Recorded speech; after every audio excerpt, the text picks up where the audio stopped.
আসসালামু আলাইকুম। Pabna ideal nursing ইনস্টিটিউটের পক্ষ থেকে অনলাইন ক্লাসে তোমাদের স্বাগত। আমি আজকে ক্লাস নিব হচ্ছে যে সেকেন্ড ইয়ারের সাবজেক্ট হচ্ছে মেডিকেল অ্যান্ড সার্জিক্যাল নার্সিং, আর টপিক হচ্ছে ইউরিনারি ইনকন্টিনেন্সি। আমি গত ক্লাসে ইউরিনারি ইনকন্টিনেন্সি যে টপিকগুলো পড়াইছিলাম সেটা হচ্ছে definition of urinary incontinency, causes of urinary incontinency, types of urinary incontinency, আর হচ্ছে রিস্ক ফ্যাক্টরস অফ হচ্ছে ইউরিনারি ইনকন্টিনেন্সি। আজকে আমি বাকিগুলো পড়াবো। সেখানে হচ্ছে ক্লিনিক্যাল ফিচার অফ হচ্ছে ইউরিনারি ইনকন্টিনেন্সি, ইউরিনারি ইনকন্টিনেন্সি হচ্ছে ক্লিনিক্যাল ফিচার পড়বো। ক্লিনিক্যাল ফিচারগুলো হচ্ছে আমি টাইপস অনুযায়ী হচ্ছে ক্লিনিক্যাল ফিচারগুলো এখানে লিখে দিয়েছি।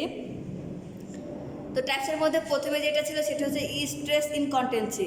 স্ট্রেস ইনকন্টিনেন্সির মধ্যে হচ্ছে কী কী ক্লিনিক্যাল ফিচার কী ধরনের থাকে সেটা হচ্ছে ব্রিফলি এখানে লেখা আছে। প্রথম হচ্ছে ইউরিন ল্যাক্স, মানে ইউরিনটা হচ্ছে পাস হয়ে যায় when you extract pressure on your bladder by কফিং, sneezing, লাফিং, এক্সারসাইজ আর হচ্ছে লিফটিং সামথিং হেভি। ইউরিনটা হচ্ছে যে হঠাৎ করে বের হয়ে আসে যখন হচ্ছে যে ব্লাডারের ওপর অনেক চাপ পড়ে, যখন কাশির মাধ্যমে, হাসির মাধ্যমে, হাসি মানে উচ্চ স্বরে বেশি যদি হাসাহাসি করা হয়, এক্সারসাইজ করলে অথবা ভারী কোনো কিছু যদি আমরা হচ্ছে বহন করি সেই ক্ষেত্রে হচ্ছে যে ব্লাডারের উপরে চাপ পড়ে, তখন হচ্ছে যে ইউরিনটা মানে লেক হয়ে যায়। তো এটা হচ্ছে স্ট্রেস ইউরিনারি ইনকন্টিনেন্সি হচ্ছে ক্লিনিক্যাল ফিচার। আর তারপর হচ্ছে আর্টস ইনকন্টিনেন্সি, সেখানে হচ্ছে যে ক্লিনিক্যাল ফিচারগুলো দেওয়া আছে। You have a sudden, urge মানে কিন্তু আর্জেন্টি মানে ইমার্জেন্সি কিছু এরকম টাইপের, সেখানে হচ্ছে ইউ হ্যাভ এ সাডেন যেটা সাডেনলি ঘটবে, ইন্টেন্স সাডেনলি ইউরিনেট হবে বা ইউরিনেশনটা পাস হবে। Intense urge to urinate followed by an involuntary loss of urine, অনিচ্ছাকৃতভাবে সেটা হচ্ছে চলে আসবে। You may need to urinate often, মাঝে মাঝে মনে হবে যে ইউরিনেট করার দরকার, মানে ভয়েডিংটা ম্যাক্সিমাম টাইমে সেটা ফিল হবে হচ্ছে কোথাও throughout, including throughout the night, মানে সমস্ত রাতব্যাপী এরকম একটা কাজ করবে। Urge incontinence may be caused by a minor condition বা হচ্ছে সিভিয়ার কন্ডিশন, কিছু মাইনর কন্ডিশনের কারণে হচ্ছে আর্টস ইনকন্টিনেন্সি হয়ে থাকে। যেমন হচ্ছে যে ইনফেকশন হতে পারে, ইউরিনারি ব্লাডে ইনফেকশন, যেমন ইউরিনারি ট্র্যাক্ট ইনফেকশন হতে পারে, ধরনের যাতে ইনফেকশন হয়ে থাকে। এছাড়া মোর সিভিয়ার কিছু কন্ডিশনেও হচ্ছে আমরা যেমন কজের মধ্যে পড়ছিলাম যদি হচ্ছে নার্ভাস সিস্টেমে ইফেক্ট, স্ট্রোক হতে পারে, যেমন হচ্ছে নিউরোলজিক্যাল ডিজঅর্ডার, মানে এর মধ্যে হচ্ছে স্ট্রোকও আসতে পারে, আর হচ্ছে ডায়াবেটিক্স, আমরা রিস্ক ফ্যাক্টর বা কজের মধ্যে অনেকগুলো কজ পড়ছিলাম, সেই কন্ডিশনগুলোও থাকে, সে কারণে হচ্ছে আমাদের আর্টস ইউরিনারি ইনকন্টিনেন্সি হতে পারে। তারপর হচ্ছে ওভারফ্লো ইনকন্টিনেন্সি। ওভারফ্লো ইনকন্টিনেন্সিটা কি, ইউ এক্সপিরিয়েন্স ফ্রিকুয়েন্ট, মানে হচ্ছে যেখানে ঘন ঘন হতে পারে অথবা কনস্ট্যান্ট ড্রিবলিং, মানে একটা আছে কন্টিনিউয়াসলিও হতে পারে, of urine due to a bladder that does not empty completely. এখানে হচ্ছে ইউরিনটা পাস হতে পারে হচ্ছে মাঝে মাঝে ফ্রিকুয়েন্টলি অথবা কনস্ট্যান্ট ড্রিবলিং, ঘন ঘন হতে পারে। এর কারণ হচ্ছে যে যখন ব্লাডারে চাপ পড়বে তখন যে ইউরিনটা পাস হবে সেটা কমপ্লিটলি পাস হবে না, ফোটা ফোটা আকারে, আমরা যেটা বাংলা ভাষায় বলি অনেক সময় ফোটা ফোটা আকারে ইউরিন পাস হয়, সেরকম টাইপের এটা। তারপর হচ্ছে ফাংশনাল ইনকন্টিনেন্সি। ফাংশনাল ইনকন্টিনেন্সির মধ্যে a physical R mental impairment, physical অথবা মেন্টাল ইম্পেয়ারমেন্টের কারণে অনেক সময় এখানে ইউরিনারি ইনকন্টিনেন্সি হতে পারে। যেমন কিপস ইউ ফ্রম মেকিং, এই টাইমের ক্ষেত্রে হচ্ছে এই ঘটনাটা বেশি ঘটে থাকে। যেমন এখানে একটা উদাহরণ দেওয়া হচ্ছে ফাংশনাল ইনকন্টিনেন্সি বোঝানোর জন্য। অনেক সময় এরকম হয় যে আমাদের ইউরিনের চাপ দেয়, তখন আমরা যেতে যেতে অনেক সময় এরকম হয় যে প্যান্টের বোতাম বা চেন খুলতে খুলতে অনেক সময় আমাদের মানে ফাংশনাল ডিসফাংশনালে পরিণত হয়। তো এটাই হচ্ছে সেই হচ্ছে যে ফাংশনাল ইনকন্টিনেন্সি। তারপর হচ্ছে mixed incontinence. Mixed incontinence you experience more than one type of urinary incontinence. আমরা এখানে ইউরিনারি ইনকন্টিনেন্সির যে অনেকগুলা উপরে যে পড়লাম হচ্ছে স্ট্রেস, তারপর হচ্ছে আর্টস, ওভারফ্লো, ফাংশনাল, এই সবগুলোর মধ্যে এক বা একাধিক যে সিমটমসগুলো বা সাইন সিমটমগুলো থাকবে সেটা হচ্ছে যে মিক্সড ইনকন্টিনেন্সির মধ্যে হচ্ছে ক্লিনিক্যাল ফিচারের মধ্যে করবে। ক্লিনিক্যাল ফিচার, সাইন সিমটম কিছু একটা কথাই। তো এখান থেকে ক্লিনিক্যাল ফিচারটা রিটেনে সেভাবে না আসলে এখান থেকে যে খণ্ড খণ্ড আকারে আবার বলছে এখানে খণ্ড খণ্ড আকারে এমসিকিউ থাকে। আর হচ্ছে যে এই টপিকটা হচ্ছে রিটেনের থেকে এমসিকিউ এর জন্য মোস্ট ইম্পর্টেন্ট হচ্ছে এই টপিকটা। আচ্ছা, ক্লিনিক্যাল ফিচারের পরে এবার যেটা পড়বো সেটা হচ্ছে কমপ্লিকেশন অফ হচ্ছে ইউরিনারি ইনকন্টিনেন্সি। ইউরিনারি ইনকন্টিনেন্সির কারণে কী কী কমপ্লিকেশন হতে পারে।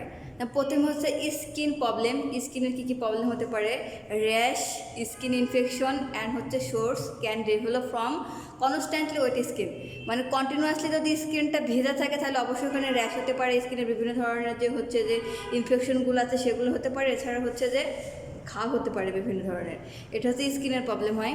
তারপর হচ্ছে urinary tract infection. Incontinence increase your risk of repeat urinary tract infection. যদি স্কিন ভেজা থাকে তাহলে অবশ্যই হচ্ছে ইউরিনারি ট্র্যাক্ট ইনফেকশন হওয়ার এখানে মোস্ট হচ্ছে যে মানে দায়ী হচ্ছে যে ইউরিনারি ইনকন্টেন্সি। তো ওই দিক থেকে সচেতন থাকতে হবে, যেন যদি ভেজা থাকে তাহলে ইউরিনারি ট্র্যাক্ট ইনফেকশন হতে পারে। তারপর হচ্ছে ইম্প্যাক্ট অন ইউর হচ্ছে পার্সোনাল লাইফ। তো অবশ্যই পার্সোনাল লাইফের উপর তো অবশ্যই ইউরিনারি ইনকন্টেন্সির ইফেক্ট ফেলাবে, যেমন urinary incontinence can affect your social work and হচ্ছে পার্সোনাল রিলেশনশিপ। তো ইউরিনারি ইনকন্টেন্সির কারণে আমাদের পার্সোনাল লাইফে হচ্ছে অনেকটা হ্যারাসমেন্টের শিকার হতে হয়। তো এই হচ্ছে কমপ্লিকেশন, স্কিন প্রবলেম। স্কিনের মধ্যে হচ্ছে অনেকগুলো প্রবলেমস লেখা আছে। ইউরিনারি ট্র্যাক্ট ইনফেকশন হওয়ার সম্ভাবনা থাকে ইউরিনারি হচ্ছে ইনকন্টেন্সির কারণে। এছাড়া হচ্ছে আমাদের পার্সোনাল লাইফে বিভিন্ন ক্ষেত্রে, যেমন হচ্ছে সোসাইটিতে বিভিন্ন হচ্ছে আমরা যেখানে কাজ করি সে হচ্ছে ওয়ার্ক অ্যাক্টিভিটির প্লেসে, এছাড়াও পার্সোনাল লাইফে আমাদের হচ্ছে হ্যারাসমেন্টের শিকার হতে হয়। এই হচ্ছে যে ছিল কমপ্লিকেশন অফ হচ্ছে ইউরিনারি ইনকন্টেন্সি। এখন ইউরিনারি ইনকন্টেন্সি যদি একটা ব্যক্তির হয়ে থাকে, সে কীভাবে সেখান থেকে পরিত্রাণ পাবে, অর্থাৎ প্রিভেনশন অফ ইউরিনারি ইনকন্টেন্সি, কীভাবে আমরা হচ্ছে প্রিভেন্ট করবো ইউরিনারি ইনকন্টেন্সি, সেটার হচ্ছে কয়েকটা ধাপ আছে। মেনটেন এ হেলদি ওয়েট, অবশ্যই হচ্ছে যে একটা মানে হাইট অনুযায়ী ওয়েটের একটা ব্যাপার আছে, সেটা অবশ্যই মেনটেন করতে হবে। তার জন্য হচ্ছে এক্সারসাইজ করতে হবে। তারপর হচ্ছে প্র্যাকটিস পেলভিক ফ্লোর একটা এক্সারসাইজ। অবশ্যই হচ্ছে একটা মানুষকে তার হচ্ছে প্রত্যেকটা সিস্টেমকে সচল রাখার জন্য, ভালো রাখার জন্য তাকে বিভিন্ন ধরনের এক্সারসাইজ করতে হবে। ইউরিনারি ইনকন্টেন্সির ক্ষেত্রে হচ্ছে যে প্র্যাকটিস, সেটা হচ্ছে পেলভিক ফ্লোর হচ্ছে এক্সারসাইজ মোস্ট ইম্পর্ট্যান্ট।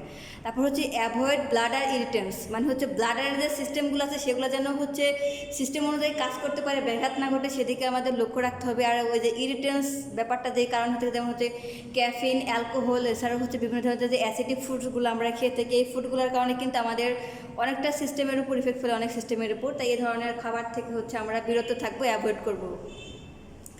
তারপর হচ্ছে ইট মোর হচ্ছে ফাইবার, মানে ফাইবার জাতীয় খাবারগুলো আমাদের হচ্ছে বেশি খেতে হবে। ফাইবার জাতীয় খাবার মানে হচ্ছে যে খাবারগুলো আঁশ জাতীয়, যেমন বিভিন্ন ধরনের ডাটা আছে, এগুলো হচ্ছে ফাইবার জাতীয় খাবার।